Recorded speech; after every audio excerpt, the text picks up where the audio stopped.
একটা ভয়াবহ জিনিস, মানে আজাইরা ফ্রেন্ড থেকে দূরে থাকবে। লাইফলেস কিছু পোলাপান আছে যাদের কথাবার্তার মধ্যে এই বন্ধু জানাস ওই হয়েছে সেই হয়েছে, কার জীবনে কি হয়েছে নিজের জীবনের খবর নাই, নিজের ঘরের খবর নাই, নিজের লেখাপড়া ঠিক নাই, আছে খালি চল চল এটা করি সেটা করি এই সেই। নো, হ্যাঁ, অলওয়েজ মাথায় রাখবা, দুষ্ট গরুর চেয়ে শূন্য গোয়াল ভালো। জীবনে অযাচিত ফ্রেন্ডের দরকার নেই। কোনো ফ্রেন্ড না থাকলে একাই 100। আর যদি ফ্রেন্ড একটা মনের মতো পাও, পৃথিবীতে কেউ মনের মতো হয়, মনের মতো করে নিতে হয়। হ্যাঁ, তুমি তোমার নিজের দিকে খেয়াল রাখো।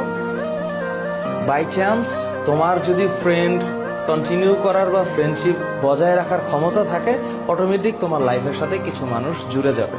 ভালো ফ্রেন্ড হচ্ছে জীবনের জন্য একটা ব্লেসিং। যদি না থাকে কষ্ট পায়ও না, যদি থাকে আলহামদুলিল্লাহ। কিন্তু আইডেন্টিফাই করে অসৎ সঙ্গ যেন না থাকে। অপ্রয়োজনীয় কোনো সম্পর্ক, আল্লাহর ওয়াস্তে সম্পর্ক, রিলেশনশিপ, তোমাদের কাছে হাত জোর করতেছি। হ্যাঁ, এখন মনে করো যে হরমোনাল যে বাড়ি, কত কিছু যে ভালো লাগবে না, আহা হা, দেখলেই ভালো লাগে। ওয়াও, এমন করে তাকাইছে ভালো লেগেছে, ওইভাবে হাসি দিয়েছে ভালো লেগেছে, ভালো জিনিস ভালো। কিন্তু এখানে একটা শব্দ আছে লিপ্ত।